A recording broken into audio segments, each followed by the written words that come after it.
Very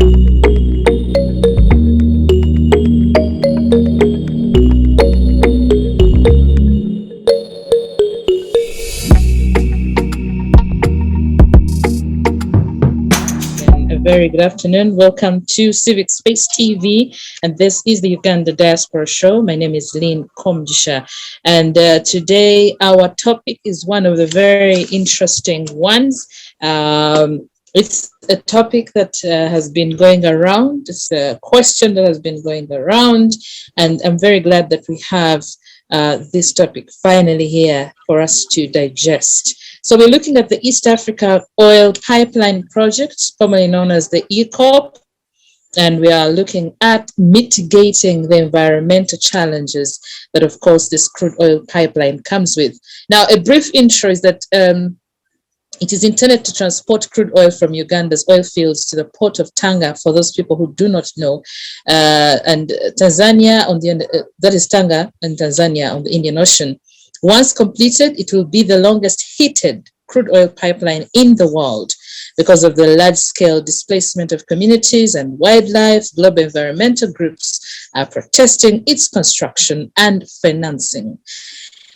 The protests are all over. We are seeing hashtag Stop EACOP.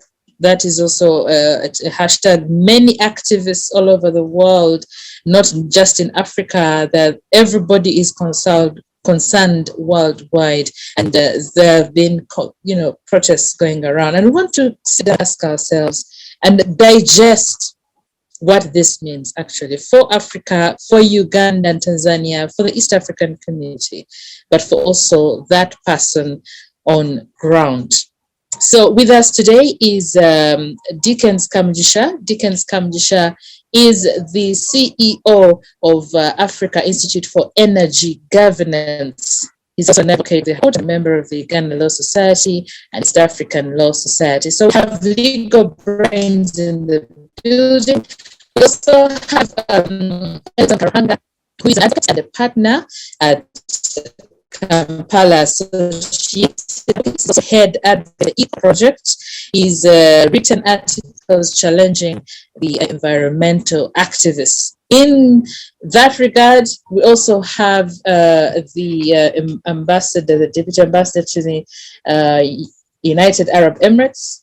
Henry Mayega is also here with us. Miriam Kyomugasho is with us as well. And we have, I've seen Francis Kamuhanda. We missed you the other time. We're glad to have you again. So ladies and gentlemen, I welcome you to the show, and I hope we can have very fruitful and engaging conversation today as we digest this particular topic today. I hope we are well. I want us to dive quickly into it and not waste any time. I want to start with Dickens. What is the fuss about? Let's start from that point. What is the fuss about? This is a crude oil pipeline. I mean, we're excited that Uganda is finally going to drill its own oil, and perhaps that's going to make us a better nation. Ambassador Henry Mayega, you're there. Thank you for joining us. Well, first of all, give us an insight into what do you think of these environmental activists who are making noise about this EACOP? Okay, thank you very much. I was saying that, of course, thank you very much, Lynn, for again organizing for us this platform to talk about things that concern our country and also the region, since we're talking about a regional project. I just wanted to say that those who are protesting against this project, yes, it is within their right to express those positions they have. But of course, I think I disagree completely with the protests which I've read about in the media and so on and so forth, because of quite a number of reasons. I'm not going to name names, but in our diplomatic circles, one time, a diplomat in Kampala mentioned it to one of the government officials that will not allow your government to drill the oil so that it gets those funds, blah, blah, blah, blah. The rest is history, of course. But he was just as open that there are some within the especially Western world who wouldn't want to see that this project takes off. forget about our very wonderful people from our country and also from the East African region who are opposing this project, because this project means well. And it's very clear, like Total has said, and also Sinuk, they've carried out the environmental impact assessment of the project, and all the safeguards are available to ensure that the environment is protected as much as possible. But of course, I think for us to be really on the same page, one needs to go through the concerns of some, especially those who are protesting against this project, because I have seen they have talked about displacement of people in the region of 14,000. They have talked about the dangers to the environment, the lakes, the swamps, the rivers, and so on and so forth.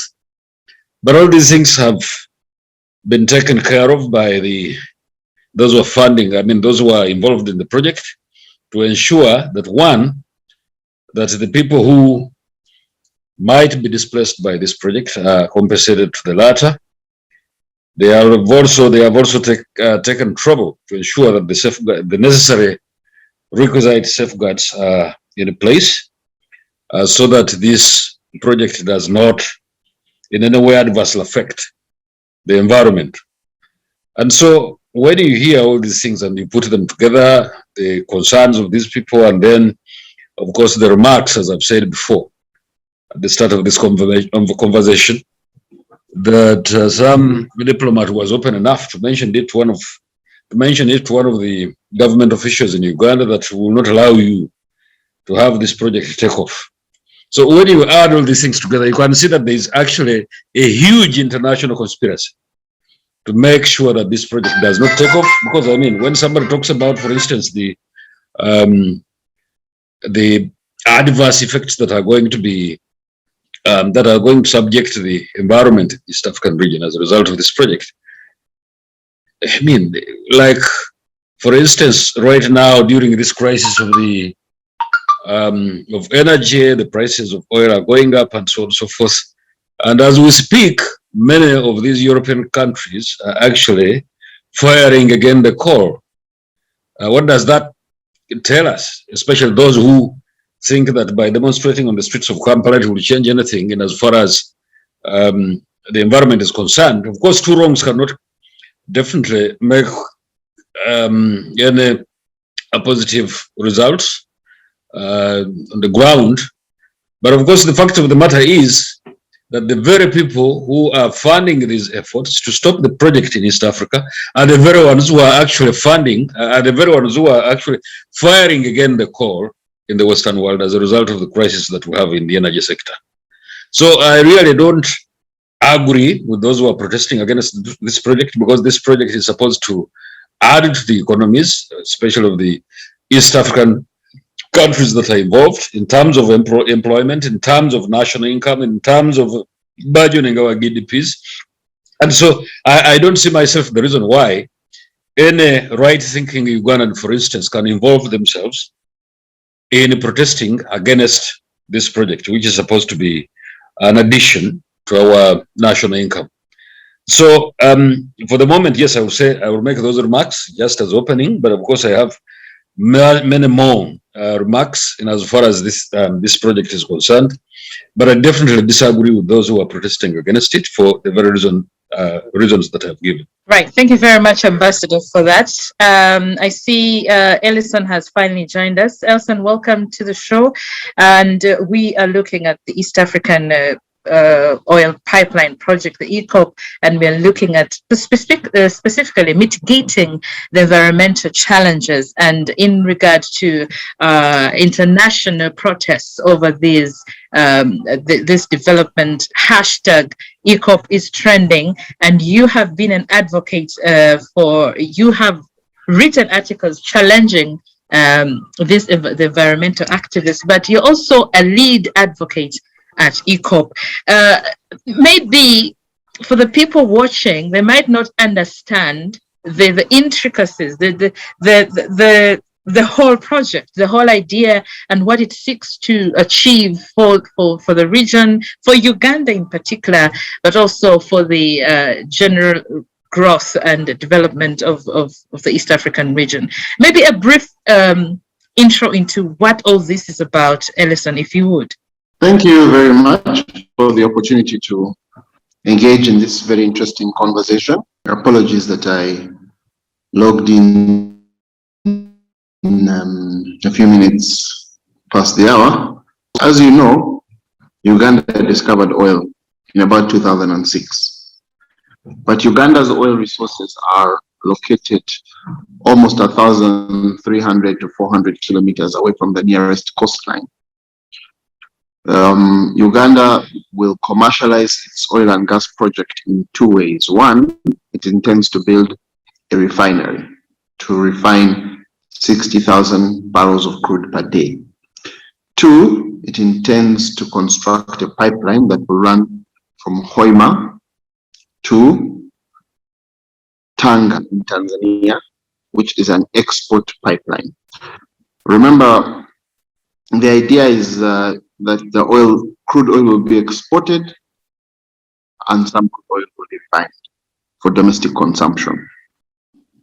The Uganda government, of course, is the largest stakeholder in the oil itself.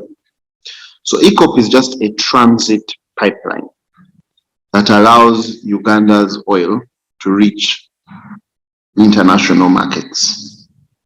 It is a mode of transportation, so to speak. Uganda and the project partners will pay a tariff to be able to use that pipeline, and so it's also a business. Someone will be earning from the payment of that tariff. So that is, I think, roughly speaking, the project. The project is basically opening up the Ugandan oil fields and allowing Uganda to commercialize its oil. Now, the opposition to the project has coined itself around a slogan which is "Stop EACOP." But it is fair to say, and I don't want to, and the idea is that if you starve Uganda of an export route, then Uganda will be unable to produce its oil. So Uganda being landlocked should be used as an advantage to stop the country from producing oil. There are many arguments against the pipeline itself that are raised, but the principal point is that Uganda should import oil as opposed to producing oil. I hope I have summed it up in as balanced and objective a manner as possible. Thank you very much. That is precisely as you've put it. But now we want to understand, why are these activists really against the EACOP? Because what is the problem? What have you identified? Because I'm sure as a team at EACOP, you have sat down and said, but where have we gone wrong? Could there be any problems? Maybe we need to understand, are there problems that is their activism really valid? Okay, first of all, I don't work with. I am a, what do they call them? I'm a one-man army, so to speak. I do not work for EACOP. So whatever EACOP thinks is really up to EACOP. What I can say about the activism is that there is climate activism, global climate activism. And there's a point that fossil fuels may or do emit greenhouse gases. And you need to understand that what they are saying is we need to stop the carbon dioxide that will be produced from the project being emitted into the air and therefore causing global warming or what is now climate change. The important thing to note is that even when I breathe, I'm emitting carbon dioxide. I breathe in oxygen and I breathe out carbon dioxide. And the plants consume the excess carbon dioxide. So plants breathe, the trees consuming so much carbon dioxide in the atmosphere that's unable to be captured by the global vegetation cycle. So when more carbon dioxide than the world is able to capture, the oceans, the trees, that remaining carbon dioxide is what is being called greenhouse gases. And the idea is that if we produce this oil, we shall be contributing greenhouse gases, excess carbon dioxide into the atmosphere. Of course, the reverse argument is that there are very many steps we can take to mitigate against that.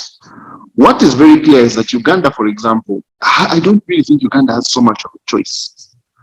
To refuse to produce that oil would be a historic blunder of epic and catastrophic proportions. How do you have a resource that you are not utilizing? How do you have a resource that you're not using, but that you import? Today, as we speak, as we are here, there are truckloads and truckloads of fuel coming from Mombasa to bring fuel into Uganda. As we speak, because of the lack of energy security in this country, people are cutting down trees to cook food. As we speak, we are in need of energy security. Right now, Russia invaded Ukraine. In violation of many things, Russia decided to start a war in Ukraine. Some people are going to have a little bit of darkness, not even the sort of load shedding you have in Nakasero, somewhere in Germany, and they are burning coal. People don't want to live like us. It is an emergency for them. Our situation is someone else's global emergency. How can we not decide to use that oil to address our emergency? How someone says, use renewables to power factories, to use the diesel-powered machines that run factories, to transport in the transport sector. We need to use every energy resource at our disposal. To not do so would be careless, it would be reckless, and I think whoever is advocating for it is well-meaning, maybe even very well informed, but the ideas that are so good on paper, that make so much sense when you write them, but when you put them into practice, they produce catastrophe after catastrophe. I'm sorry to say, but some of the extreme activism around EACOP is really catastrophic. Is good on paper, but in practice is absolutely, how can I put it very politely? On practice may not necessarily be working. Thank you very much, Elison, for that. We have, where has he gone? Has he disappeared? Oh, there he is. Dickens Komugisha. Dickens Komugisha, like I said earlier on, I said he's the CEO of AFIEGO. That is, let me see that it is, I want to put it right. He is the CEO, but he's also an activist, and he's also behind a lot of work in that area. But he's the CEO of the Africa Institute for Energy Governance, and he's here with us. Now, Dickens, we have seen that this is going to be one of the longest crude oil pipeline in the world. We have also understood that it is a good thing for us, for Uganda, but also for the East African community. So where is the problem? What is the fuss about? I mean, don't we need development as a country? We are excited that we have oil reserves around us. We should be excited. This is a resource. Don't we need development? Are we not, shouldn't we be happy about all these things happening for the African continent, but particularly for the East African community? Yes. Thank you very much, Lynn. Yes. I hope you are hearing me. Yes, we are. Loud and clear. Yes, and I want to thank the ambassador and the Elison for the views they have shared. Yeah, of course, the question as to whether we are opposed to the EACOP, we have reasons that we've shared. Some of us actually, instead of those who are saying we must continue with EACOP, it is development, it is the best thing for Uganda, instead of us debating and actually agreeing or disagreeing, is the reason why you can see government arresting, detaining.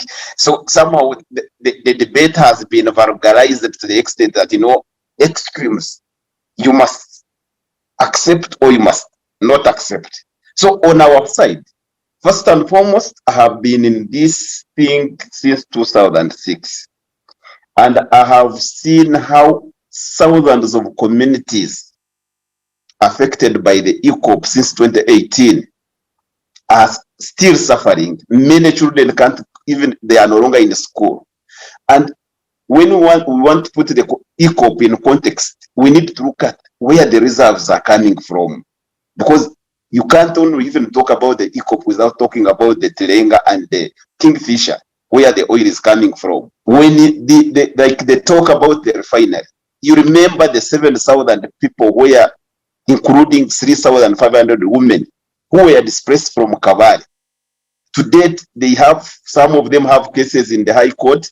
For how many years, those cases can't be determined. The children who were stopped from going to school, up to now, they are not in school. So when we talk about the EACOP, is that we need to put it into context. That first and foremost, the issues of saying, oh, when we produce oil, we are going to be the best, that doesn't work.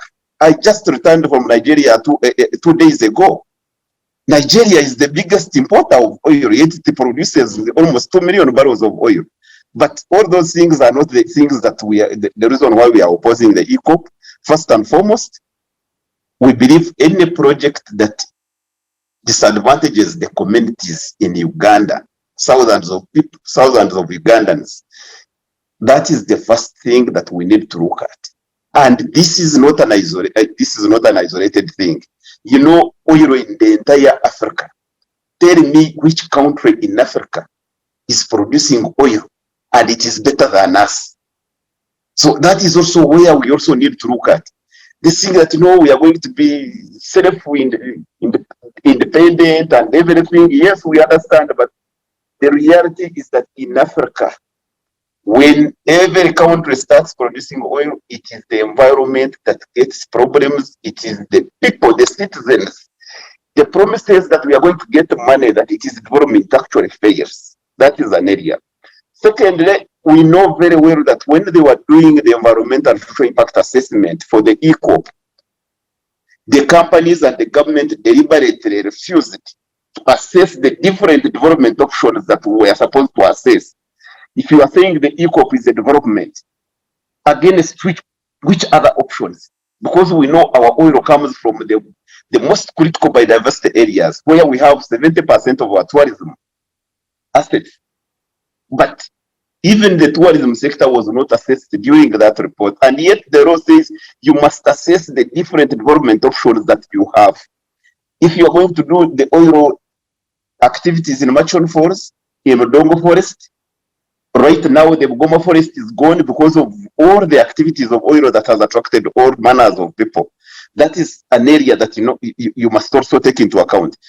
When we did the independent assessment of the EACOP, EACOP is going to be producing 34 million metric tons of carbon per year until the oil is exhausted, which may be 20, 30 years. That is also something that we must take into account. And I must add this point, that Africa is not producing the highest amount of carbon. Other countries, the West, is producing much more carbon. But for me, I believe that, it is a reality that we poor countries are going to suffer most in as far as the global warming is concerned, or climate change. And for us to have the moral authority to even tell the West that you must save this world, then we must take the lead in telling them. And the reason why I was talking about the development options is that actually Uganda can develop very, very, very well, because today 660,000 Ugandans are employed in tourism. We are earning around $1.6 billion US from tourism, and under the Vision 2040, the government projects that by 2050 we should be earning around $5 billion US from tourism. So I imagine that we can actually mobilize those other development options where we can get money but also sustain our critical biodiversity. And at the same time, we ensure that we create all the benefits. And I tell you, Lynn, it is not true. Because look at all the African countries that we are going to export crude through the EACOP, and then we are going to have oil here, like Ugandans are going to have the best prices, the best thing. No. Secondly, you remember the refinery, they displaced 7,000 people. They didn't even do an environmental impact assessment before they displaced the people. And that's why thousands of people suffered, the families got broken. So for me, I just look at the environment, but also look at social aspects of the EACOP and all the other associated projects.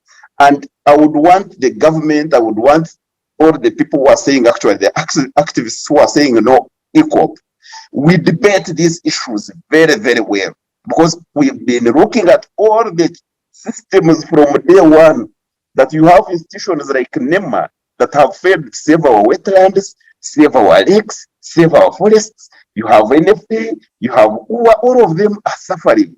And how do you expect such institutions to ensure that actually these projects can be conducted in a manner that you are going to save our political biodiversity and save our people, and we do the equitable development that people are talking about? But me, I would want to request that at the end of it all, for Uganda to have the moral authority to put pressure or to mobilize the rest of the world to put pressure on those institutions, on those countries that are producing a lot of carbon, we must begin with ourselves. And I tell you, if the world today decided that we want to come up with technologies that can power the machines, that can power the industries, they can do it. There is no doubt about that. Thank you very much, Dickens, for that. Miriam, over to you. I'll come back to you, Dickens, on the issue of, I don't know, would you rather we leave out the EACOP? What options do we have anyway? Because we've discovered oil, but we'll come back to that. Think about it. Miriam, the EACOP project has since been in the limelight, with its opponents claiming that its construction is likely to displace tens of thousands of people, which Dickens has highlighted, which many of us have, come to know about, and also endanger critical ecosystems, which Dickens has also highlighted. But now, the National Environment Management Authority approved the EACOP Environment Social Impact Assessment in 2020. The head of the oil, gas and extractive sector at NEMA said that it has suffered a lot of negative publicity based on misinformation.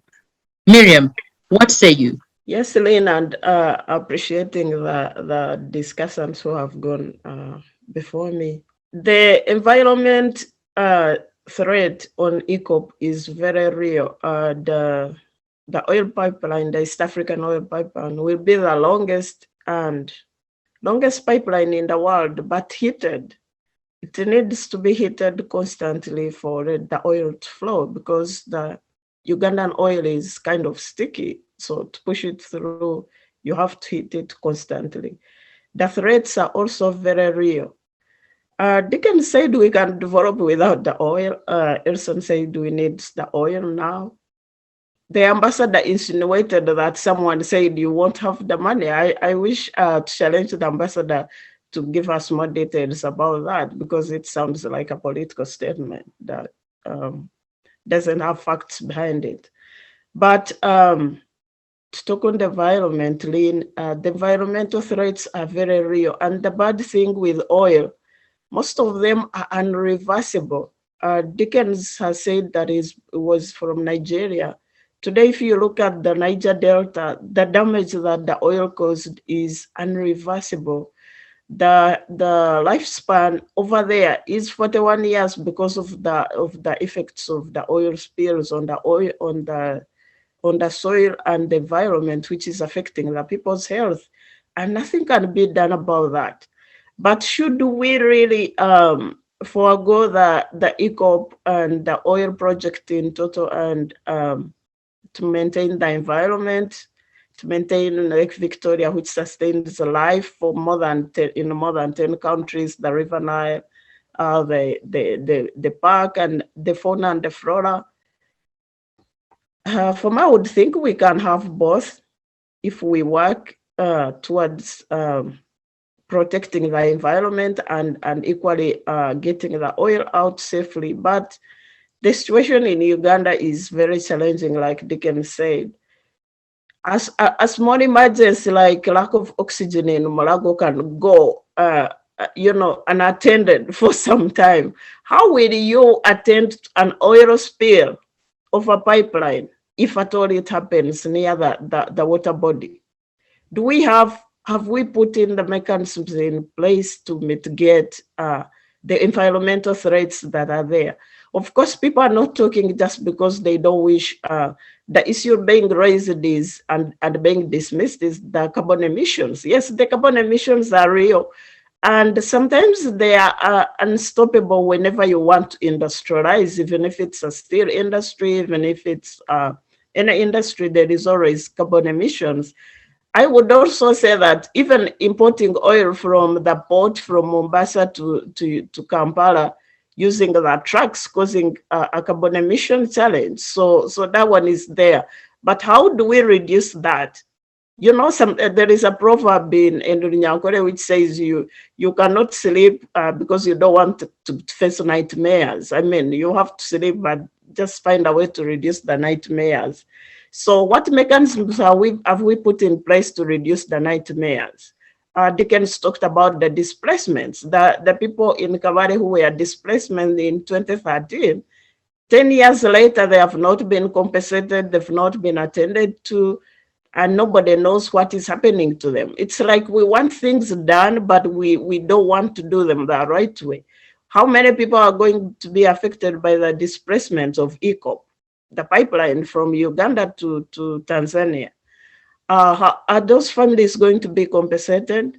The biggest challenge Uganda has is malfunctioning institutions, be it the environmental assessment, NEMA institution, be it the ministries responsible for compensating the people, corruption, mismanagement, and over-politicizing everything. It's like the professionals don't get to do the work, the politicians take over. And that's why I was concerned by the sweeping statement made by the ambassador. Now that's like, you know, you are trying to brush everything off and just cover it with the political hypo. You know, someone threatened us, so we should push through. That doesn't work, because these threats are very real, Mr. Ambassador, and we should sit down and discuss. I would say, yes, we want the oil. The National Development Plans, the Uganda Vision 2040, all our development is hedged on that oil. We want the money, we want the jobs. We have the highest unemployment numbers in the region. We have the most industrialized economy in the region so far. This is an age where we are in. It's called the 4IR, the fourth industrial revolution, but Uganda is nowhere in the map because we don't have resources to invest. And the hope is that if we can get to the oil profitably, we might invest in other sectors like IT, schools, hospitals. But Lynn, the challenge is, can we? Where is the money so far we have got from the oil, the licensing and whatever? The list, you know, I mean, a few were used to purchase some junk helicopters, which also didn't work for the military, but where have we put the money? Are we investing profitably for the future? Because like the title of the topic today is mitigating the challenges.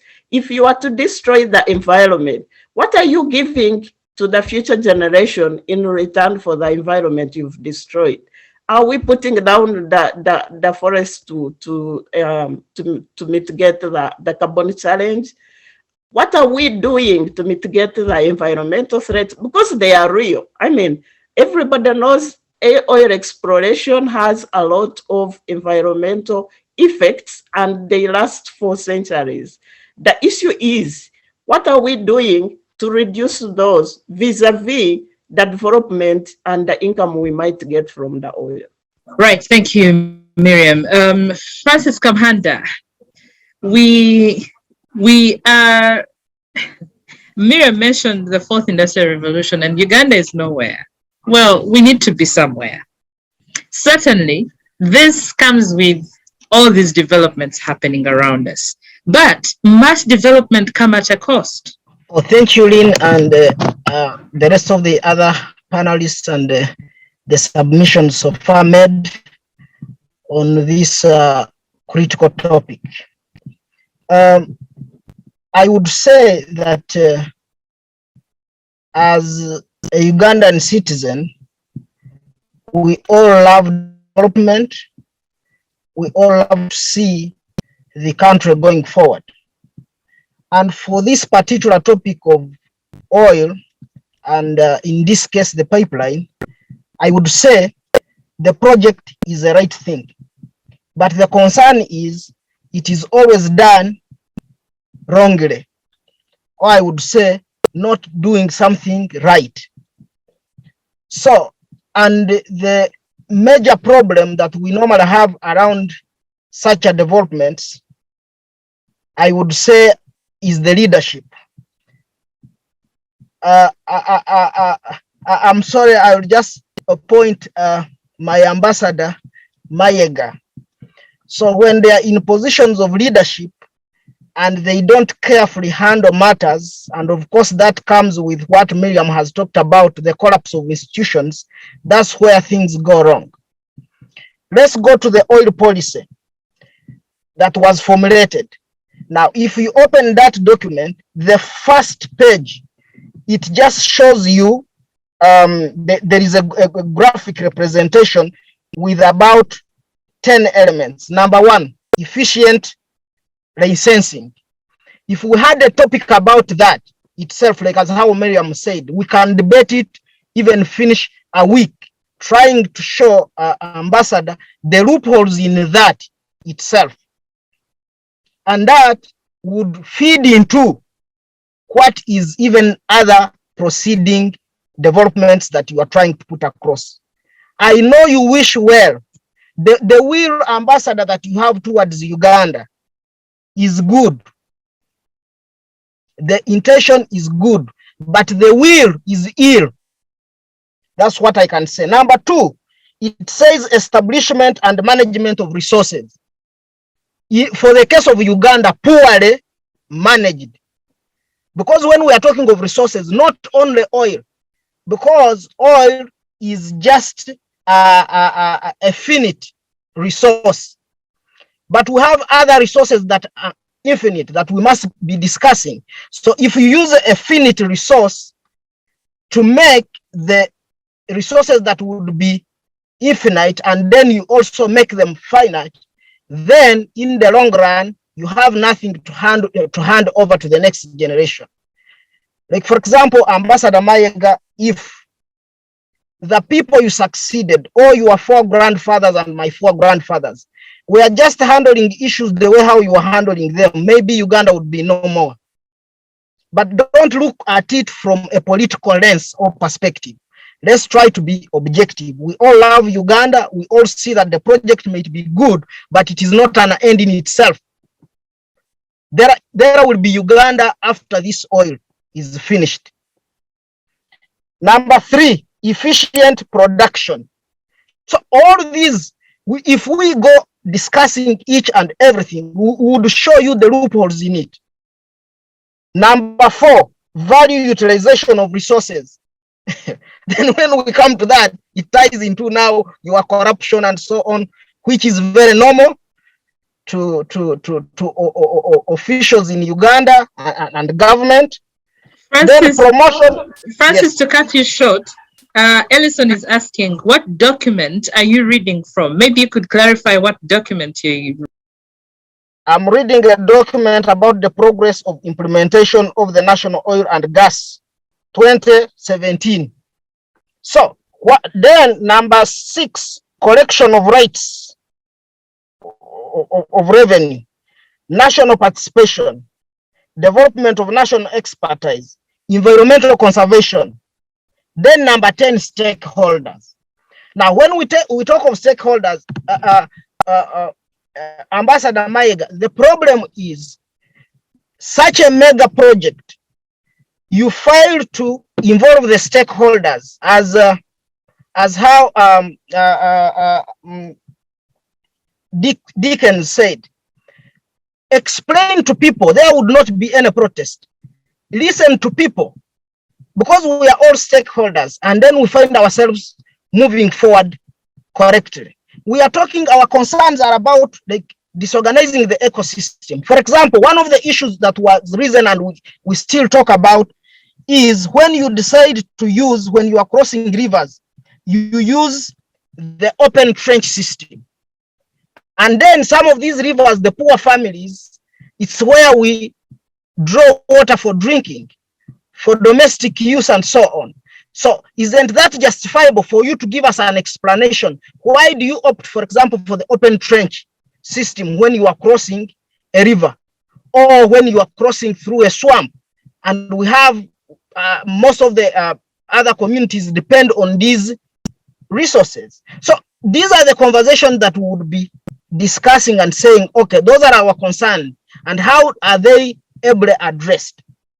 But when you begin telling us, like the company that is going to drill the oil, they are not citizens of Uganda, they are after maximizing profits. They are the ones making for you the assessment. And then you say they made an assessment, they are after maximizing profits. But the person who is going to deal with the after effect, it's me and you. If not me and you, our children or grandchildren.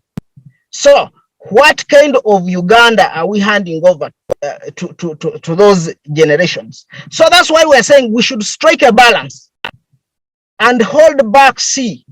If we are saying that it is the longest pipeline in the whole world, let me add this, it will be the longest pipeline in the whole world and the poorly managed pipeline in the whole world. Time will come to pass and we shall come on this very platform and you see how mismanaged that longest pipeline shall be. Let me stop there for now. Thank you. Right. Thank you very much, Francis. I am reading very interesting articles by Elison here, and he's here with us. I would want for him to clarify some of the things, but before he gets there, Ambassador Henry Mayega, most of these are pointed at you and of course as a representative of government and politics. So what do you pick so far? What do you pick from so far what Dickens and Miriam and of course Francis have said in regards to government and the resources coming in from the oil project, but of course from as well as EACOP and its issues that it presents? Yes, I heard Miriam, I think, make a reference to the junk helicopters. I think she has stayed out of the country for a very long time. That's why probably she doesn't have the facts. The junk helicopters is an old story that involved people who I'm not going to name. That was long before we began talking about the oil. So linking the money from the oil, the initial proceeds from the oil industry in the Albertine Graben to the junk helicopters is definitely an argument that is wayward because it doesn't add up in as far as I'm concerned. Number two, because Miriam again was talking about the oxygen that lacked during the worst times of the pandemic that Uganda has been going through, and I wanted to assure her that the government of Uganda has installed, or is it procured the construction of oxygen plants in the following cities or towns, if you want. And the company which is doing that construction is called Global Gases Group from my very station posting, which is Dubai. Now, by the way, Consular General, I'm no longer Deputy Head of Mission. I'm based in Dubai currently as Consul General of the Uganda Consulate there. And so these cities of Mbarara, Mbale, Hoima, Arua, and of course Mulago Hospital are having these oxygen plants, which are going to produce enough oxygen for the hospitals in the country. And the huge consignment of oxygen cylinders is already on the sea on the way to Uganda, and definitely all these kinds of procurements are going to be very handy as far as handling future need for oxygen in the country, and we believe that these procurements are big enough to handle those kinds of epidemics in future. Number three, I think it must have been somebody, I think it was Francis who was talking about linking politics and the oil.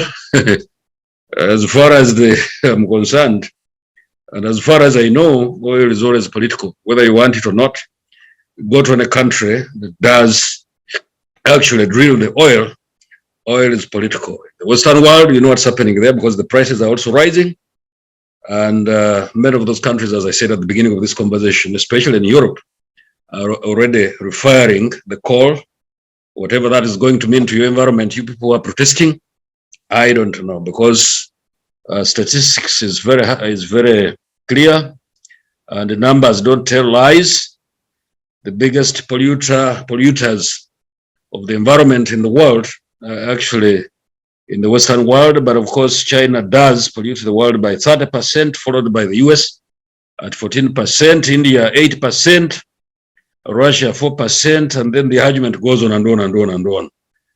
So to deny Uganda this project of us exporting our oil is to deny the benefits that accrue from that kind of project in terms of employment, in terms of national income, in terms of all sorts of things.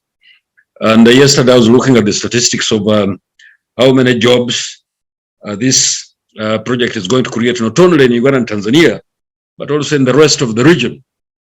And all of those things, should we allow those who are protesting against the project to succeed, it will mean that we lose out on all those things. Unfortunately, everything is being done by my government to ensure that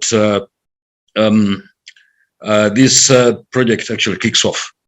The reason why the pipeline was constructed, because there was an opportunity, I mean, there was a possibility that actually the oil will be transferred to the coast and then to the destinations, the various markets that we will definitely have in future, would have been using the trucks, but that is very expensive. In fact, I think it was Elison who was talking about the trucks that are heavily damaging the roads as they transfer the oil to Uganda, but also they pollute as a result. Once these things are being done that way, I don't know why people don't look at these things, because by the trucks bringing in oil from the coast, that too, in my view, is a way of polluting the environment. I want also to assuage the probably the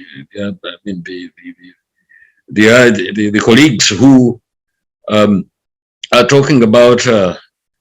I think it must have been Miriam who was talking about the remark which I quoted, and I remember that I said in my beginning of the conversation, said that I'm not going to name names, but that is for a fact that one Western diplomat mentioned it to one senior official of government, that we're not going to allow you to allow your oil project to take off because we don't want you to access the money. And so when these kinds of things are happening, and of course plus the international conspiracy that is in the oil industry, of course it becomes Uganda, if it began to export this oil, it would become the envy of very many people.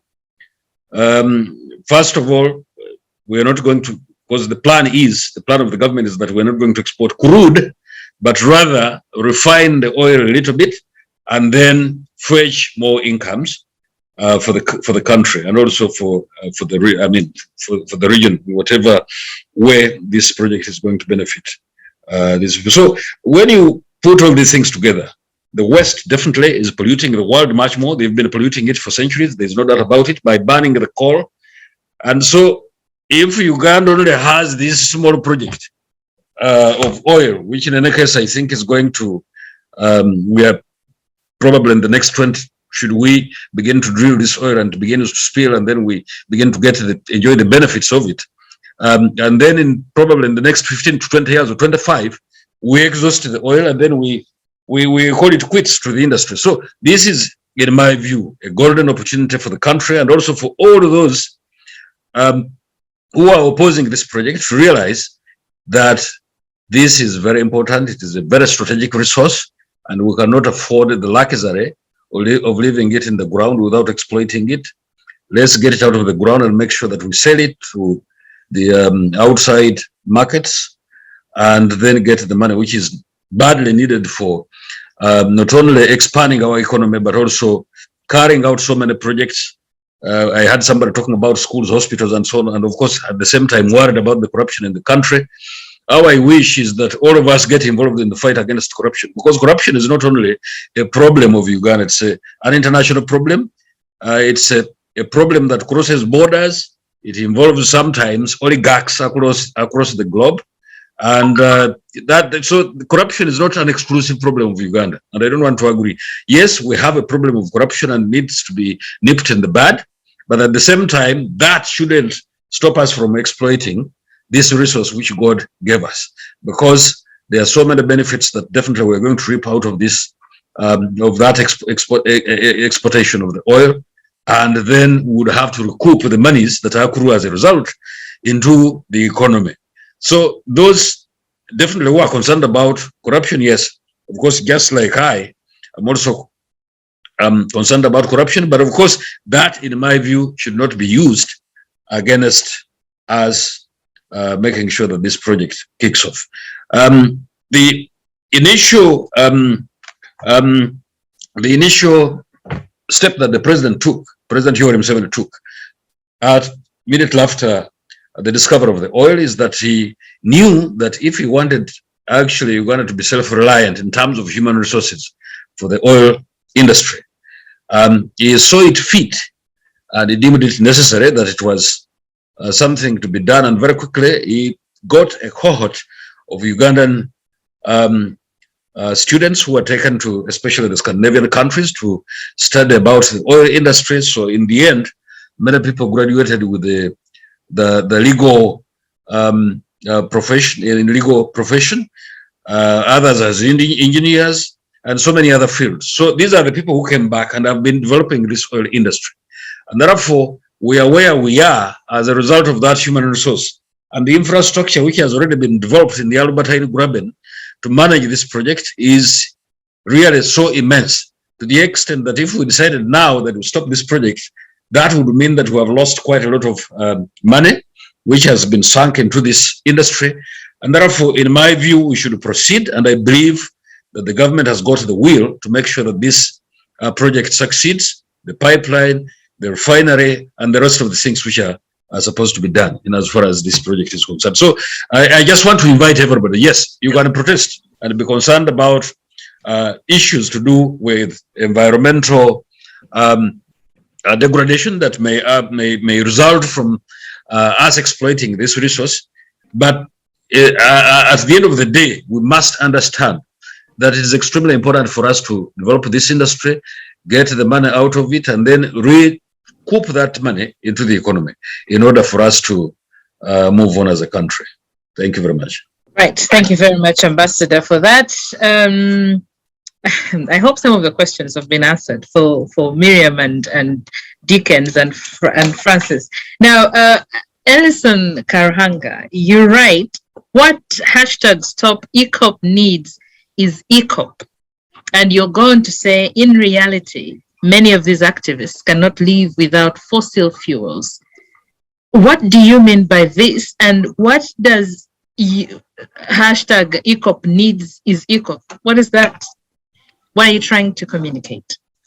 I will give you the easiest example, and you'll forgive me for giving this example. I know that my learned friend and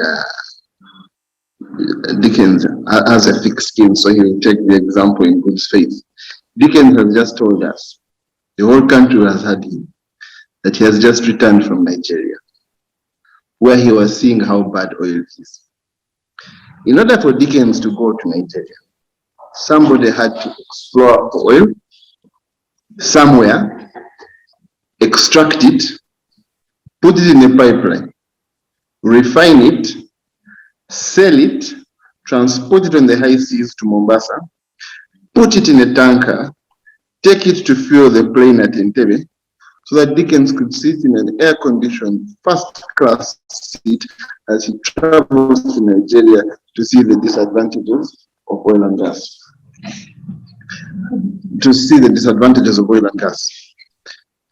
He needs EACOP. Dickens cannot travel to Nigeria like a bird on wind. The fellow needs some little oil to take him there.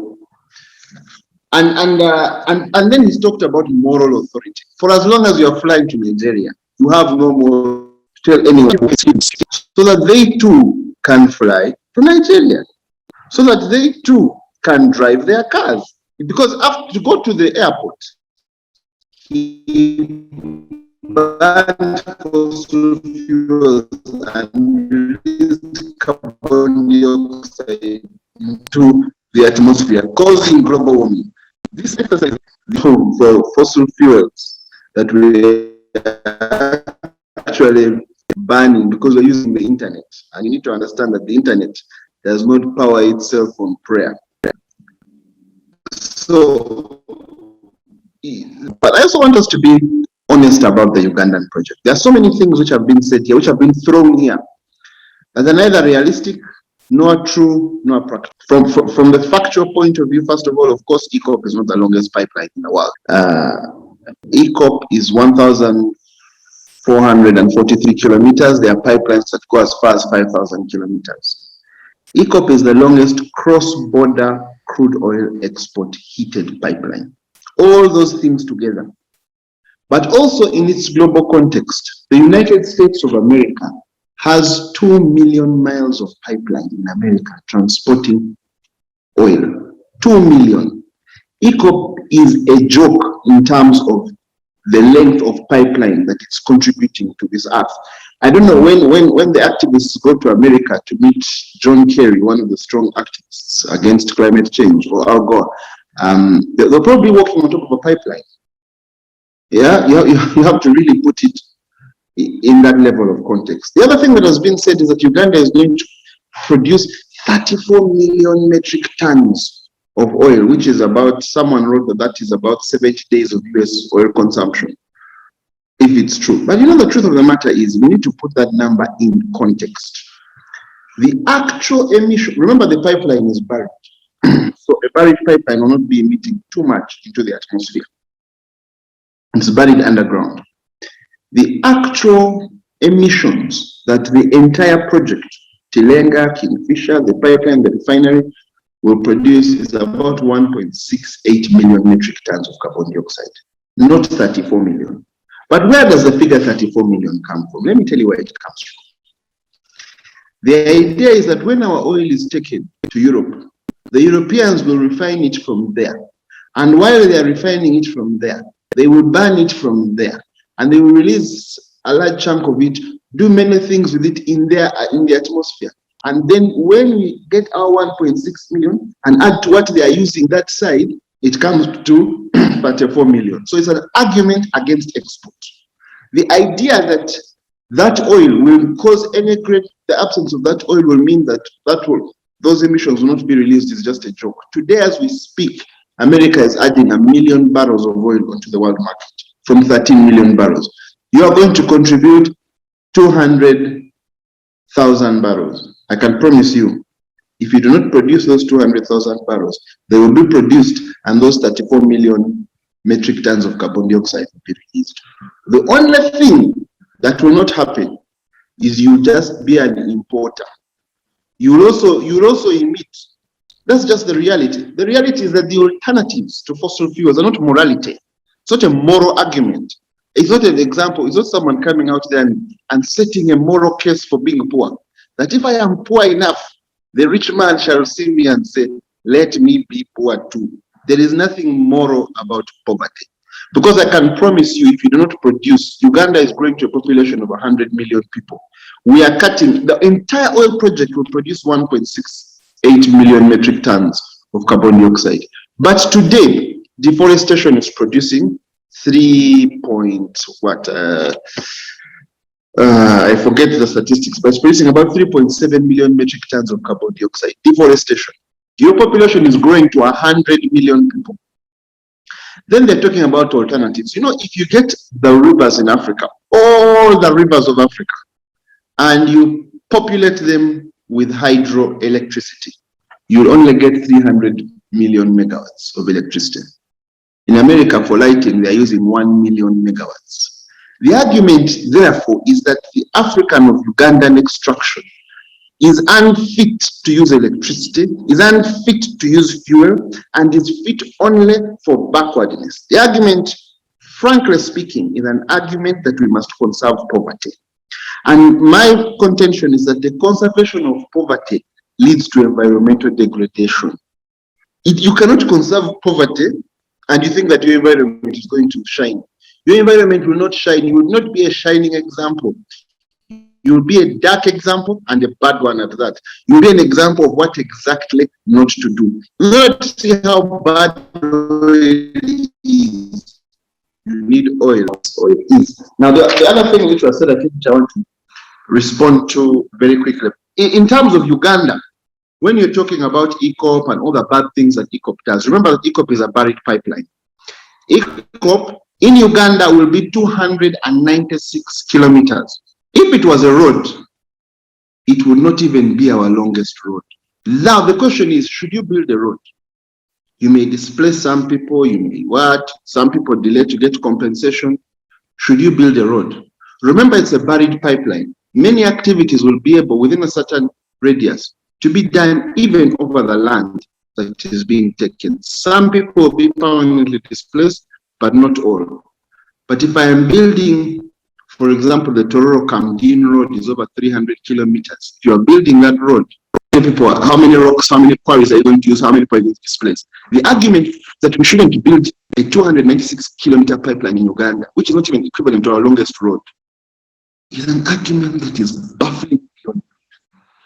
We can sit here and pontificate about how we need to be a shining example and convince the West to stop using electricity and convince the West to return to the era of Zinjanthropus.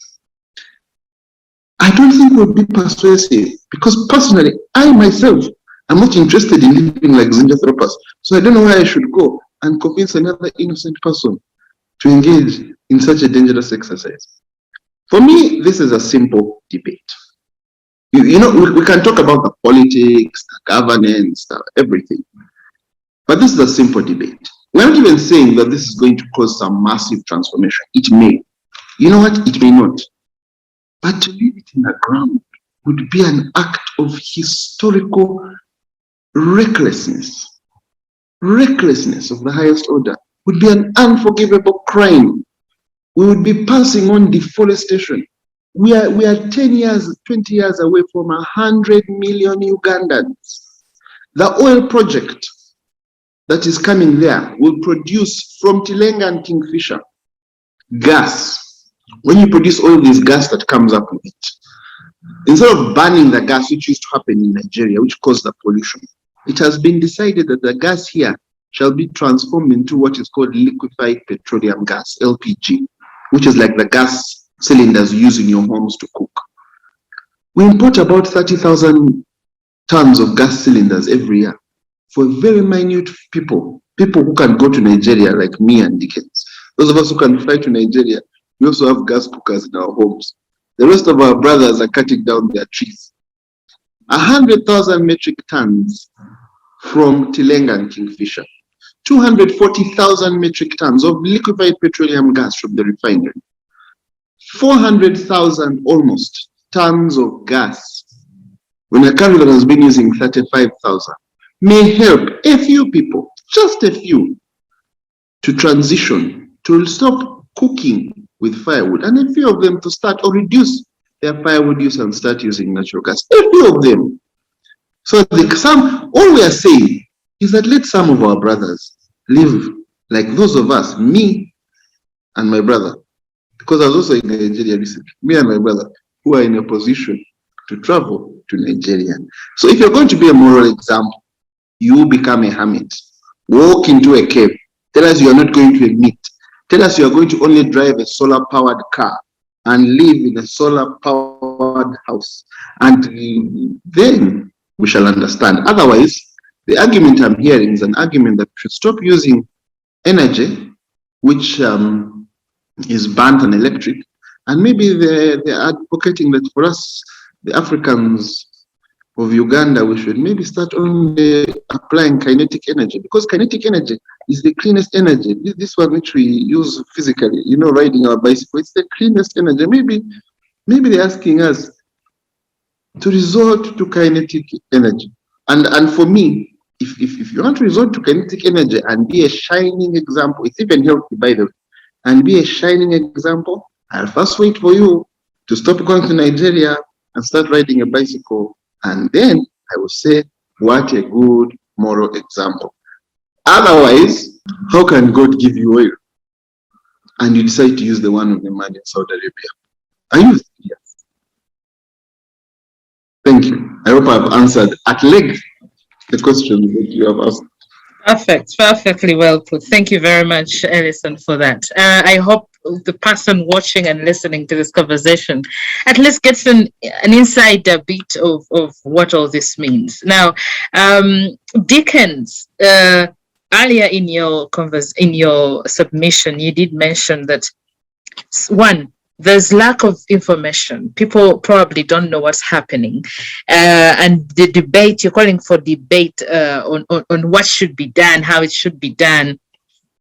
Are you therefore saying that what would you rather we do with the oil reserves that we have as a country? That is one. Two, we are also seeing that whereas government, whereas the EACOP is being fingers pointed at it, we have noticed that in so doing, in preparation for the final day we shall be getting this oil out of, there are requirements from, first of all, from international financiers, in the international community, the corporation, financing corporations. There are certain requirements a country is supposed to meet. And among them, if I could say, is the resettlement action plan, which already is in place. That is one. Two, the environmental and social impact assessment is equally in place. It has been worked on, and there's more. I think there's more that's still coming. We also have the oil spill contingency plan. Everything seems to be as required, because you cannot undergo such a huge project without international financiers. And these are the people or the corporations that these activists are targeting. Yet we have all these things in place. Of course, we know that with all this, everything might go wrong, or things could go wrong. But do we have these plans in place? Do we have the requirements in place? And we meet most of these. So, Dickens, I don't understand. Why we make noise? What is the alternative? Yeah, thank you, Lynn. Of course, first and foremost, I would like to make it very clear that whatever discussion, whatever presentations we are making, is that we also read and appreciate what is in place and what is not there. I think colleagues Elison and the ambassador, if you look at what is happening in Uganda, even before we now talk about the EACOP and everything, is that it was important that we first, what would be the minimum standard that we can deploy to ensure that actually Uganda does not go where most of the African countries have gone, that you can produce oil in a manner that actually your environment is going to be conserved, that your communities are not going even to become worse off. What are the minimum standards? Because we can be here discussing, yes, America is producing millions of barrels, and actually the campaign against fossils is not only in Uganda. We are actually in America, we are in Europe, we are everywhere. It's not that we are looking at Uganda and saying Uganda must be isolated. No. The other thing that we also need to look at is that actually the companies that are here exploiting oil, they happen also to come from the West. So in other words, it can't be the West against Uganda. Otherwise, why would they be bringing here the money? The third point that I also want to bring into context is whether we activists, we are flying in planes, we are driving cars. For us, we've been saying the global community has been, for example, in 2015, the Paris Agreement on Climate Change, where the government of Uganda is a signatory. The SDGs, where we said it is an appreciation, there is scientific evidence that climate change is real. So if it is real, who is going to begin the effort that we can invest in technologies that can transit us from the fossil fuels that are scientifically known that they are actually the biggest polluters, the biggest causes of climate change? Who is going to begin? If we are saying that, if we have our oil, we must exploit it.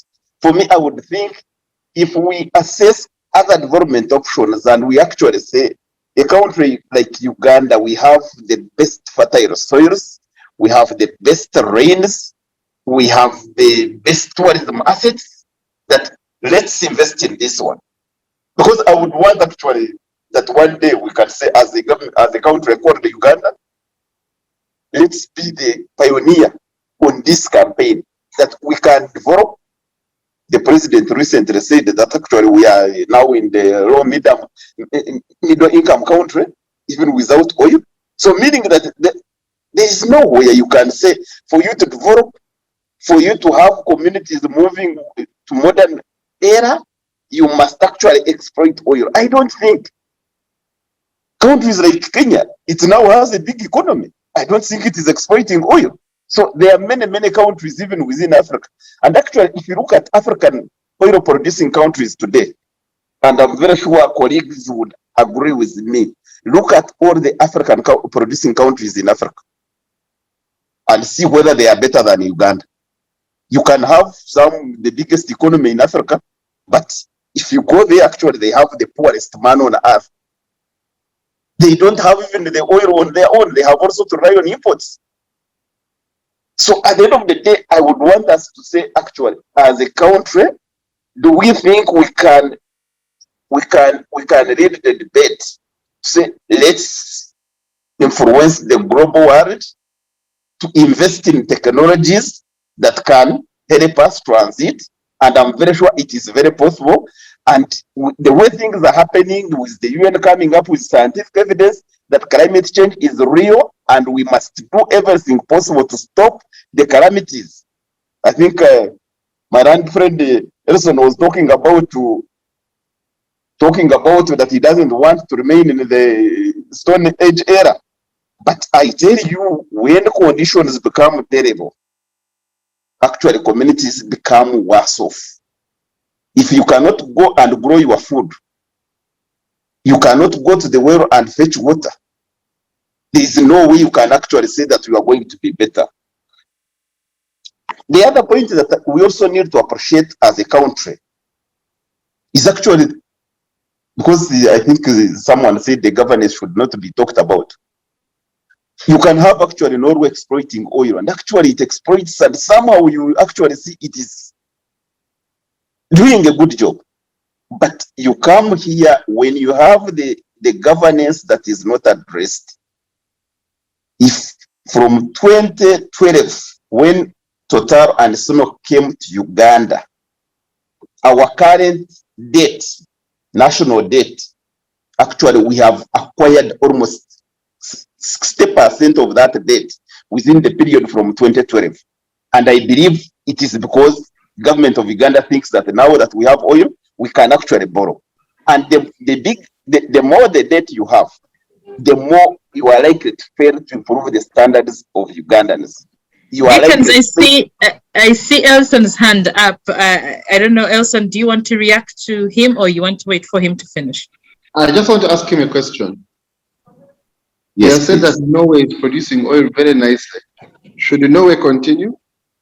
I'm not actually saying it very nicely, because I was putting it in two contexts.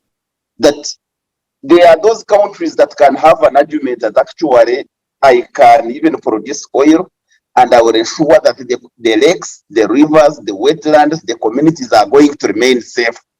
But in our case, as Uganda here, in our case, and some other people will be saying, instead of saying no oil, you work hard to ensure that actually you address those conditions. But I've also been saying, why don't we look at the condition, the minimum standards required for us to survive, for us to have these projects, and we are going to conserve our political biodiversity?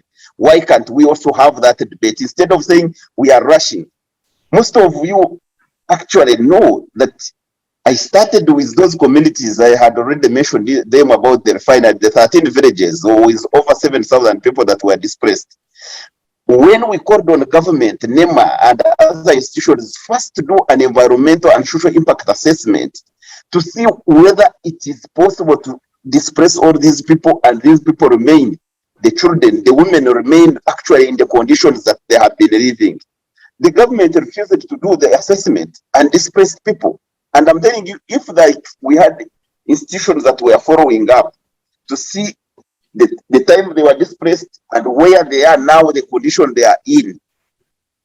I'm very sure that most of us, we have people in the villages, most of us have relatives there. No one would say that you can say, let's go with a project that generates money that by sacrificing its citizens. I don't think that anyone would be talking about that. The other point that I would also want to talk about is saying that if someone does a bad thing, then I should also do a bad thing. I think we are not going to save our world by doing that. That the West is polluting the globe, and so we should also pollute the globe. For me, I would say let's actually unite. Let's mobilize to stop them from polluting the globe. Because at the end of the day, for them, they can claim they have the money to continue polluting and they can drink water from the taps, do everything to clean. For us, we don't have that. The best we can do is to mobilize. And we can only mobilize by showing by taking the lead. And by taking the lead, I'm not saying we should now prep ourselves. The issue, do we have any other development options that can enable us to develop, but also avoid projects? And Dickens, I ask you, do we? Because you're not giving us those options. Elison, your hand is up again. No, actually, yes. I think before Elison comes in, I think Lynn, that because the question I have said that actually government documents themselves. Even they say they project that by around $5 billion from tourism alone. The government in the national development plan, they are saying we want to be the biggest agriculture in terms of food basket.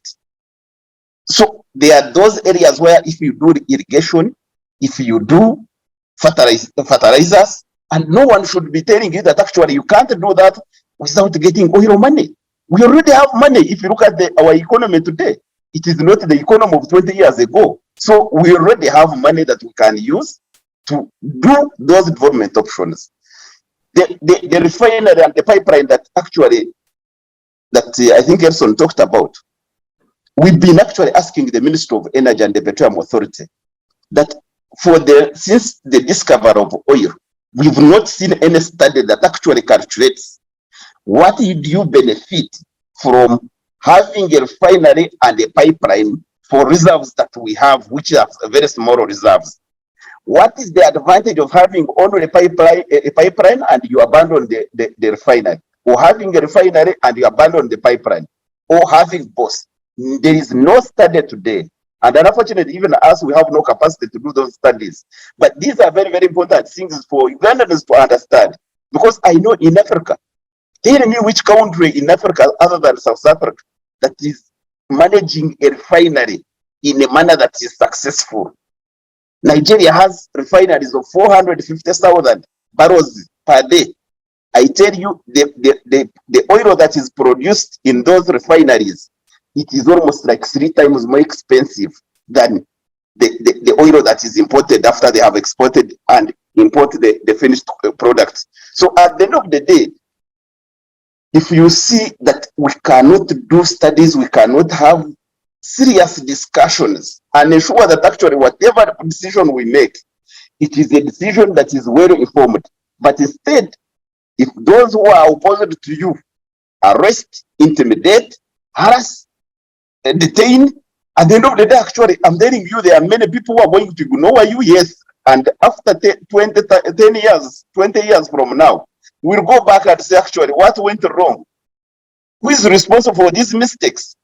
And we've seen, especially in Africa, where institutions are weak, laws are no longer are never respected. We've seen all those problems, and those are the things we must always keep in mind, that we must use them if we are to move forward.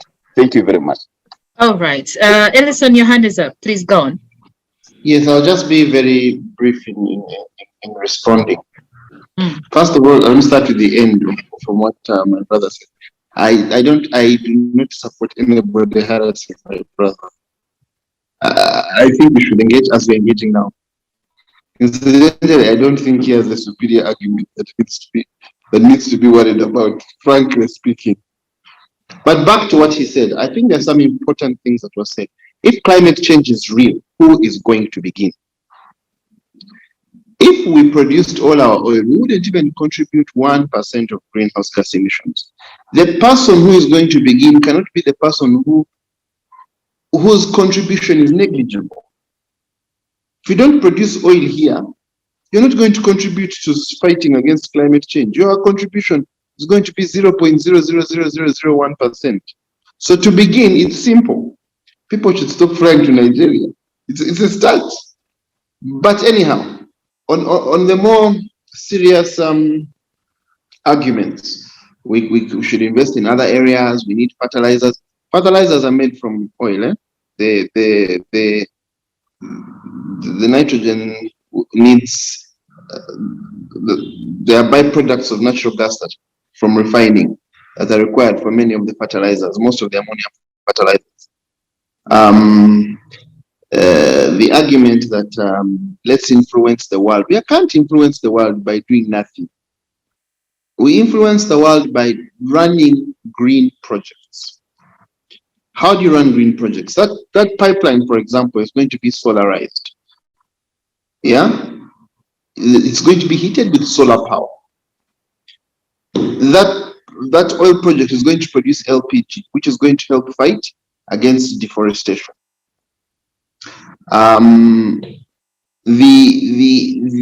You can actually have a net zero project if you focus properly and plan properly. So you can lead, actually. Uganda can lead. Then I think it's not fair to accuse Uganda of not studying. I think if there's anything we've done, we've studied. The average African country takes 4 to 5 years from discovery to start producing oil. For us, we have been studying for 20 years. If you look at the documents that exist in our oil sector, there's one which was being read for us, which is a government document. There's the C, the Strategic Environmental Assessment. Before you even had the Environment Impact Assessments, there are documents upon documents on everything, on water, on what? If you're talking about economic viability of a pipeline and a refinery, we have not just the refinery feed, which is the front engineering design. We have a Foster Wheeler study, which was done on that refinery. We have got studies that have been done on the viability of the pipeline. The reason why these things are the sizes they are is because of studying. For me, and then I'm not making the argument, and shouldn't be misunderstood, that oil will serve here as some magic bullet. I'm saying we can do a lot of things. There are many alternatives in terms of energy, in terms of what that you can get into, but oil is included. Like I told you, if you produce electricity from all the rivers in Africa, you will still not be producing as much electricity as they need in the United States. So are you saying that the Africans are not entitled to power? Or as one man said, are you saying that it has been scientifically proven that Africans don't need electricity? If you, Kenya has developed greatly without oil. Look, we're looking to develop, yeah? But if we're going to keep comparing ourselves with ourselves in this region, we're going to end up having a debate about, as someone else said, about a debate between two pygmies about which one is taller. We have to move into the area of understanding that we have been given some resources and we must use them. We can't keep finding excuses. Some of the excuses is that we are so fake. We are so incompetent. We are not like the Norwegians. The Norwegians, those blue-eyed, white-faced Norwegians, know exactly how to make things work. Well, we are so bad even in solar then. We'll be so bad in hydro as well. So our badness is across the board. So even the alternatives you're bringing, we'll be bad in them. So give us a chance to be bad across the board. Then all the bads and the little good, you never know. We may fly like a good bird. So for me, I am listening, but I'm not hearing anything persuasive other than telling us there's something in our water that makes us hopeless. There's something in our skins that makes us incompetent. I don't accept that.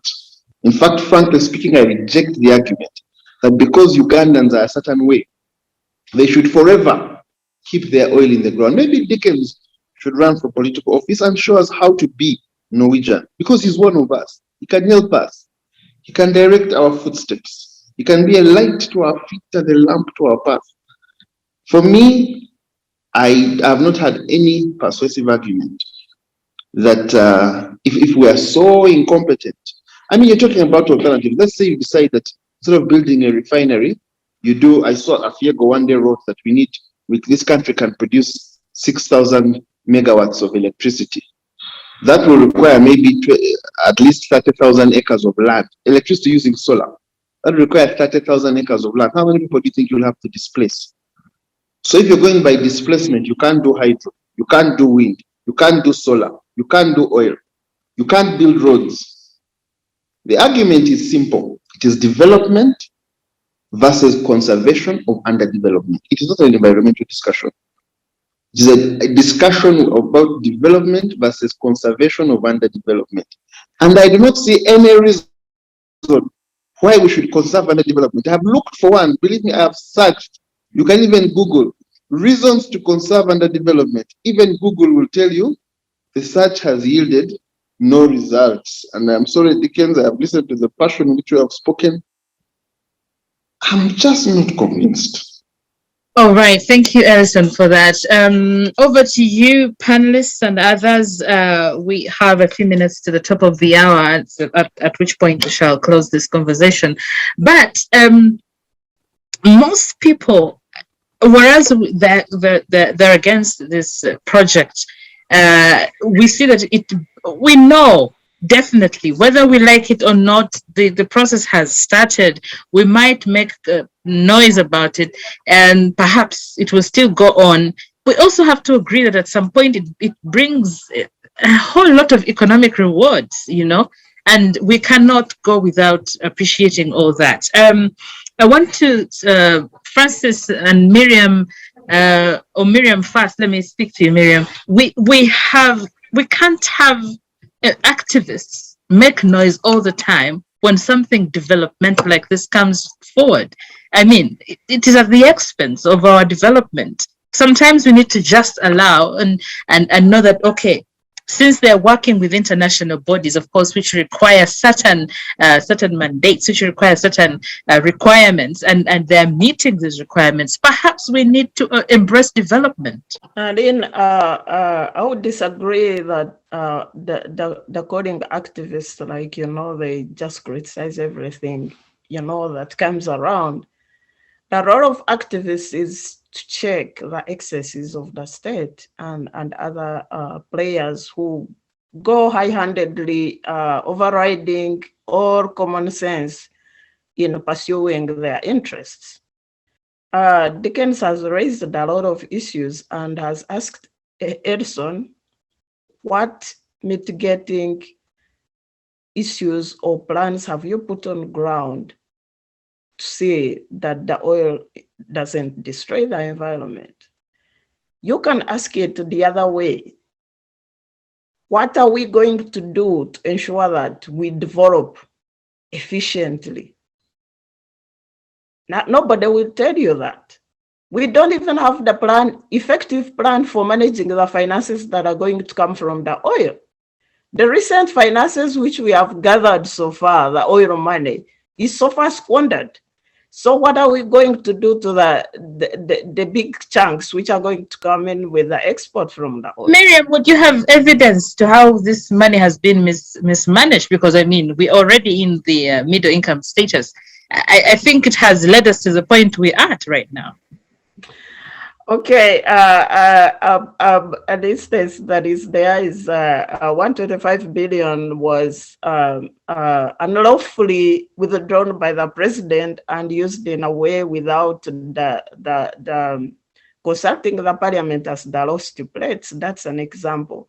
Another amount of money, like I said earlier, and Ambassador Mayega, I want to correct you, we purchased more Amare after we got money from licensing oil. I know you refer to the junk.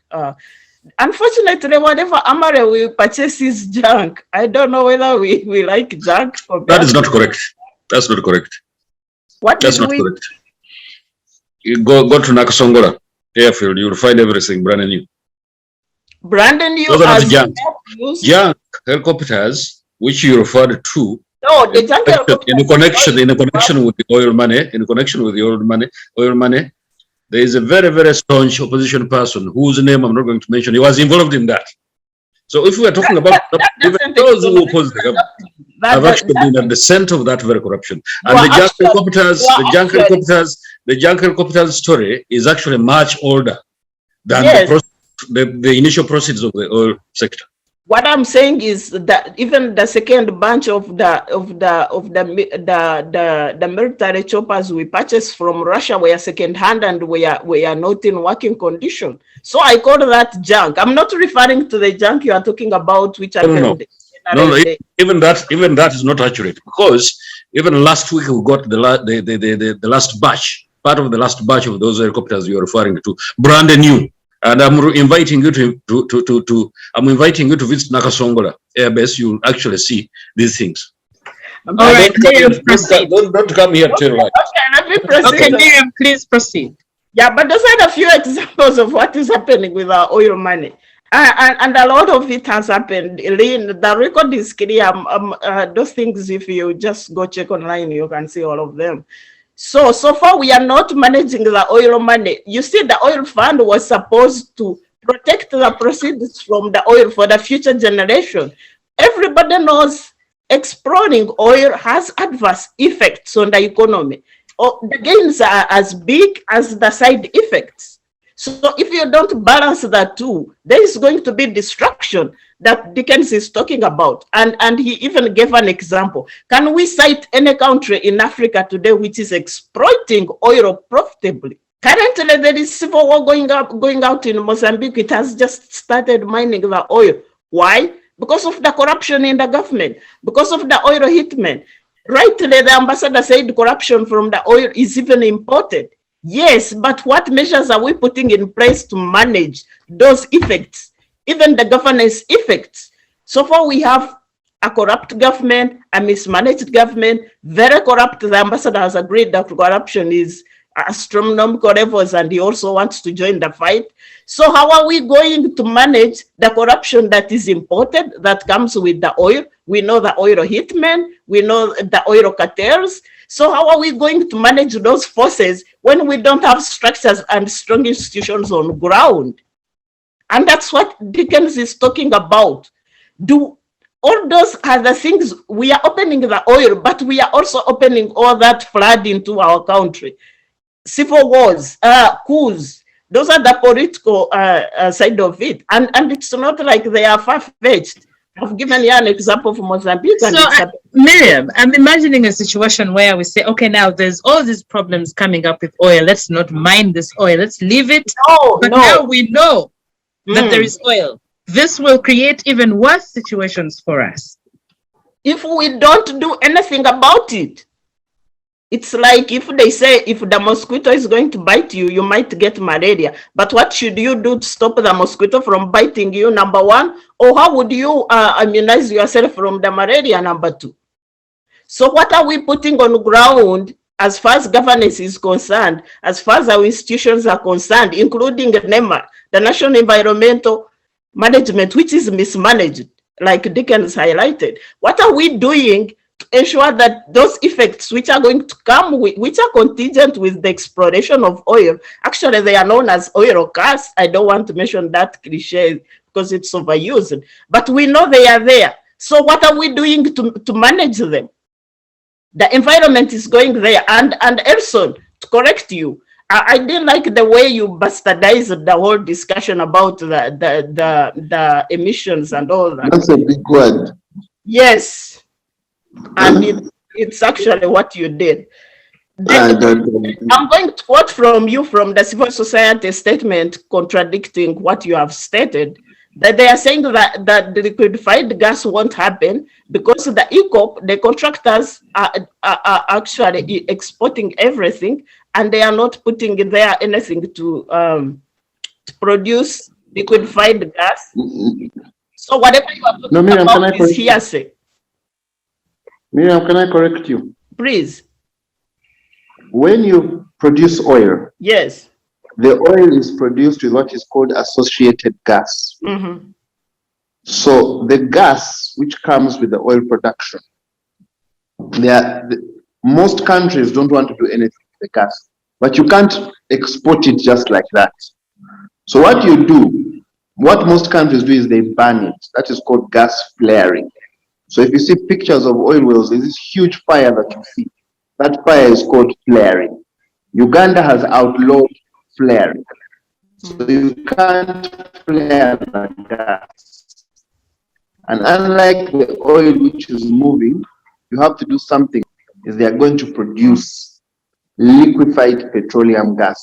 They are going to have to liquefy it and close it in closed substances like the and that liquefied petroleum gas is called LPG, and that LPG is what we use in our houses. From Tilenga and Kingfisher, which is where the oil will be produced, both of them together will produce 100,000 metric tons of LPG per year. When you then take the oil, 60,000 barrels of oil per day, into the refinery, from the refinery also, as you refine the oil, it will also produce gas. The gas which will come from there will also be produced. So it's not correct. If there's a statement from civil society that says that, I think they were slightly Okay, let me quote what they are saying. In the last, they said to date, no final investment decision. Date is there final? That is civil society. Civil society, yes. I'm saying you are subsidizing them. But Which particular civil society? What they are saying is that this is civil society statement, Uganda oil and gas sector. That's AFIEGO. Not party to climate decision. It's like a joint statement from civil societies working in oil and gas. Led by Dickens. So they are saying today there is no definite investment towards forming liquefied gas, Elison, and I wish you could highlight that there is a final investment decision to that effect. That would sort it out. But so yes, far we are yes, the final investment decision on the oil project altogether produces that LPG. That LPG is part of the plan. And it's simple. Either you burn the oil or you make LPG. No. They don't have much of a choice. Do we have the investment decision in plan yet? Just to add on what Miriam is saying, right now, we know there is a company that is planning to build a pipeline if it goes ahead. But there is no company that is building a refinery. After you have exported crude, do you want to go to the international market to produce a refined? No, Dickens. You assume, like I've explained, there are two processes. Please let us be on the same page. When you produce oil from the oil fields, that oil is produced with gas. The gas is already there with the oil. From the oil fields themselves, you will have 100,000 metric tons of liquefied petroleum gas. Elison, who's when going you to take that oil to the refinery, that is not true. That oil to the refinery. Gentlemen and lady, can we listen to each other? So it's important to understand the LPG that is produced from the oil fields, and there's LPG that will be produced from the refinery. From the refinery, they're looking at producing 240,000 metric tons. Now, that's one. Two, it is not correct to say that there is no company that has been identified for the refinery. There is, I think, the Albertine Graben Refinery Consortium is a business consortium that is in charge of the refinery. But you know what? Let us say that, let me just understand the argument. Are you saying that you don't believe they are going to produce the gas, but you support the production? There is no investment. There is no investment so far towards processing the liquefied gas. Yet we are ready to go ahead and get the oil out. So how are you going? No, Miriam, please. I'm sorry to interrupt you. With your permission, the oil produces what is called associated gas. The moment oil comes from the ground, there is gas that is associated with it. You have two options as an oil field operator. Either you make use of that gas in LPG or you burn it in flaring. Okay. So it's not a question of the gas doesn't go. Elison is saying that the gas is going to be produced at the central processing facility, because at the moment, for example, if they build a pipeline, at what stage do you actually process the gas? Yes. So There is no way you can say you are going to be exporting oil through the pipeline and you say you are processing. Dickens, instead of asking about process, let's agree on principle. Do you agree we should produce gas from there? Yes, but have we started, have we put a mechanism in place to process that gas? I know that gas will be there. My argument is we have, you may say we haven't, but okay. In principle, you support. But Miriam supports throughout her submission. I do support. Definitely, I do support. Elison, let me continue my discussion. Thanks for your guidance and correction. Okay, gentlemen, can we let Miriam finish? Then we can come back as we wind up. Please let her finish. Elison, what you are saying? Miriam, because you are the first person on earth in Uganda. Elison, please let Miriam finish her submission, please. Apologies. What I was saying is that the liquefied gas process so far is in writing. It's actually hearsay. We don't have any mechanism, any plan, any contingency plan on ground to process the liquefied gas and use it for final usage. If we are arguing for if it's used to mitigate the environment, why can't we go ahead and as we get the oil out, we also process the gas so that we reduce on carbon emissions that are going to be emitted when we are exporting the oil. So far nothing on ground, and that's what civil society activists are talking about, Ms. Lynn. To continue on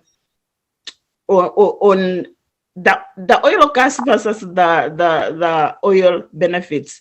Yes, in general, oil exploration is very beneficial. I mean, it brings the big money, it brings all that is needed for investment, but the threat is there. The environmental threat is real. So what we see so far, maybe what we should understand is that since Uganda joined the oil industry so late, that we have already seen examples of destruction, benefit. We have an example of like Norway, which is exploring oil beneficial to the economy and it's mitigating its environment and all that. But we also have other catastrophic cases like Angola, no, not Angola, like Nigeria, like Libya.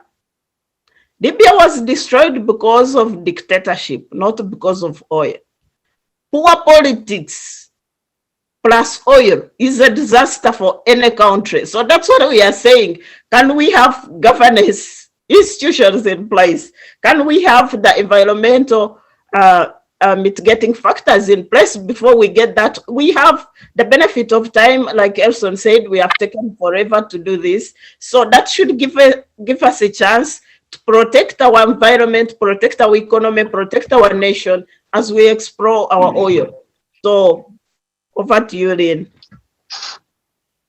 It's interesting at this point. People are about to say that we need a political mitigating plan in regard to oil. I don't know. Yes, Elison, you have your hand up. Lynn, I just wanted to say on the debate we've been having. Yes. There is an approved front-end engineering design for the production of LPG from the oil fields. Mm-hmm. That's what I wanted to say. Then the other thing I wanted to say is there are so many questions about which country in Africa has benefited. I know some. I don't know if you want me to mention them, but yeah, sure. Go ahead. I mean, we are all trying to make sense of all this. I think South Africa is an oil producer, if my memory is correct. I think Tunisia is an oil producer. I think Algeria is an oil producer.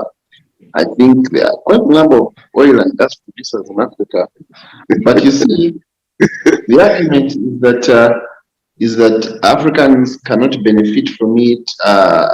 The other issue which I think was raised is refining capacity. How come we produce oil, but we are still net importers and not refining? I don't think that's a good argument to keep oil in the ground. I think that's a good argument to build refineries. Right. I like Miriam's approach, because what Miriam is saying is that she supports the project, but she's suspicious of those who are in charge. And secondly, she wishes to see more mitigating measures put in place.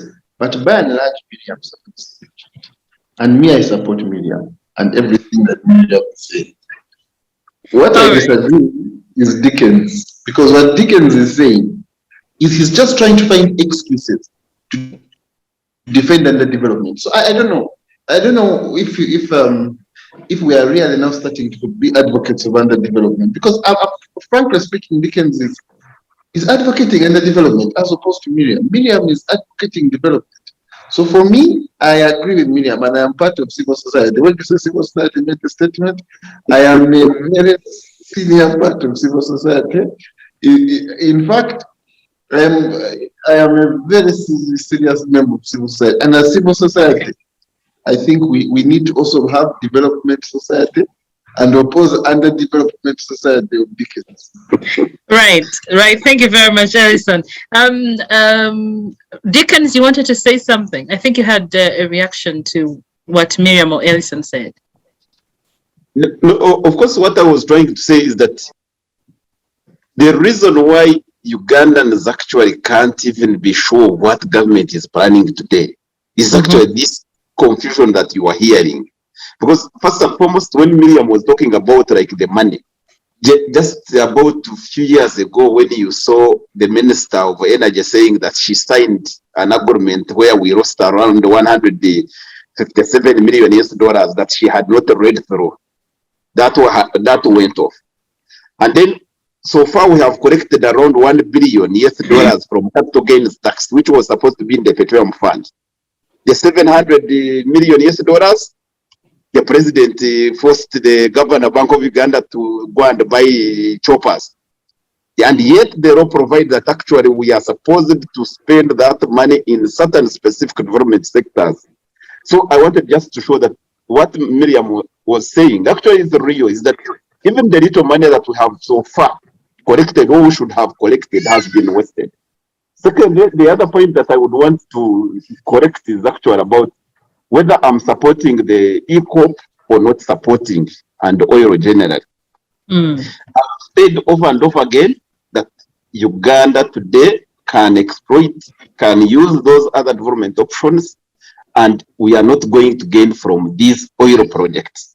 And these oil projects, once we continue with them at a time when there is scientific evidence that there is a problem, we can't take the lead in mobilizing the world to ensure that the Paris Agreement on climate change, the SDGs, which are saying we must actually reduce the dangers on climate, that we can't take the lead on that. All right, let's hear from Francis before we can wind up, because we have a few minutes to the top of the hour and I want us to finish at exactly that time. Francis, please, in a few, let's wind up the show. Oh, thank you, Lynn, and the rest of the panelists for this good discussion towards something that is very important that will affect us and the generations to come. I will first say that for the first time, I agree with Ambassador Mayega saying that for him, he's also troubled by corruption in Uganda. Ambassador, thank you for acknowledging that. And you could also add, so that it could be excellent, that the level of mismanagement. Then with Elison, I don't agree, Elison, that the amount of destruction or environmental hazard that the construction of roads may cause is equivalent to the amount of environmental damage that a heated pipeline, oil pipeline, may cause. There, I don't agree with you. Some of the other dynamics that you have been putting in, I do agree, but still, if you are saying that you want those a few to use the gas, which is fine, it would be some substantial kind of development. But think of the people who how many generally will we uplift if the project itself is again impoverishing people who are already poor? So that's why we are saying that we are supporting the project, but the way how it is being implemented is not well thought of. So that's why I still re-echo that what is being done is right, but it is not being done in a right way. I'll continue saying that, not until we reach a very good conclusion. Then, Elison, you said we have these things written on paper, they have been discussed. For sure, Uganda has a lot of policies that if you go and read, some of them are good, but they are shelf policies. They never take root on ground. And that's why at the end of the day, you find only a few will benefit from such a project at the expense of the rest of the population and the generations to come. That is the answer that we need to stop. And as I conclude, oil, as I said, is not an end in itself. As Dickens said, we have to think about exploiting oil alongside other important sectors of the economy. Thank you. Thank you, Francis. Ambassador Henry Mayega, we are winding up. We're winding up your concluding remarks. Gentlemen, I'll come to you, please. Ambassador? I'm saying that personally, I supported the project 100%. It should go ahead. Of course, the concerns notwithstanding about how the funds accruing from the project are going to be utilized so that they are minus corruption. Somebody was referring to the president, of course, forcing the hand of the governor, Bank of Uganda, to release funds to buy military equipment. Of course, he's the CEO of the country. And I think in this very talk show must accept that being the CEO of the Republic of Uganda is therefore the biggest consumer of intelligence information. And therefore, matters to do with the security sometimes cannot wait.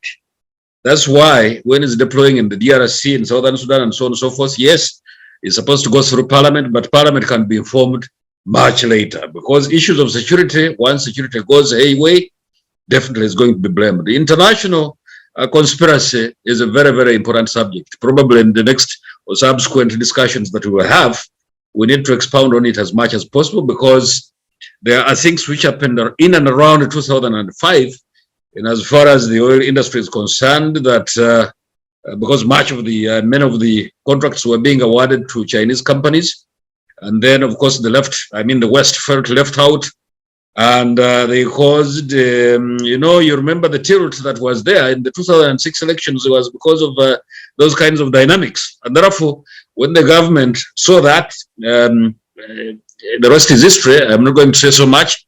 Things changed on the ground. So Western companies like Total and so on and so forth were given a contract. So politics is very, very much alive in as far as the oil sector is concerned. So it's extremely difficult for us to detach international politics from the oil sector. Thank you very much. Thank you, Ambassador, for that. Dickens, we were winding up your concluding remarks. Yeah, thank you. For me, I would say, and I call upon Ugandans to ensure that, we are in the era of dangers of climate change. Many communities in Uganda are suffering. We must take the lead. We must mobilize the rest of the world and do whatever it takes to ensure that we don't become the polluter. Instead, we take the lead to mobilize the rest of the world. That's what I would think. And the most important, ensure we protect communities. We should not do any project at the expense of our people. Thank you very much. Thank you very much, Dickens. And over to you, Elison. We are concluding this interesting conversation. Thank you so much, Lynn. It has been a fantastic honor and privilege to come here and share my thoughts with my compatriots and friends, and to clash very constructively and agree and exchange ideas. We have generated some energy here. I hope we have tried to produce more light than heat. But for me, I don't think we have much of a choice as a country. We must do these projects. Yes, if you talk about climate change and the effects of climate change, the reason why climate change has deeper effects on the poorest people is because of underdevelopment. It is because you are living in a shack. That's why the wind can blow you away. The wise man built his house upon the rock. So we have to look at development. We have to think about development. We have to pursue development. And for me, there's no debate about environment. versus lack of environment. This country has taken more than 15 years to reach FID. The reason why is because of many things, but among other things, studying how best to protect our pristine environment. We don't need many lectures on it. What we need to do is protect our environment, protect our people, and develop our country. So it's been a great opportunity for me to come here and share with you and with the people who will be watching the case for development. And I cannot understand for the life of me a case for underdevelopment. I'm thankful, as you have seen, all of us here, except Dickens, are of the view that we should develop this resource. There are some who are saying, I'm not trusting the process. I think you're not doing it properly. We can correct, and I think we should listen to those sort of arguments and see what can be improved. I think we should hear Dickens, but we should not listen to him, because I don't think he's proposing anything. He's proposing underdevelopment. We must oppose underdevelopment. Thank you. Right, thank you very much, Elison. Miriam, we are concluding, and I intentionally concluded with you because I mean, I think you watch too many cartel movies, and you're worried about the oil cartels and Mexican cartels and all those things. So let's conclude this show, Miriam. Lynn, it seems I'm not alone in this. Even the ambassador could have watched so many if it's about the movies.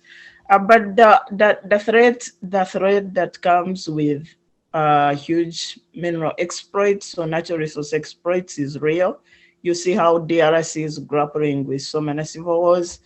There is chaos in Mozambique simply because the oil is being taken out of the ground.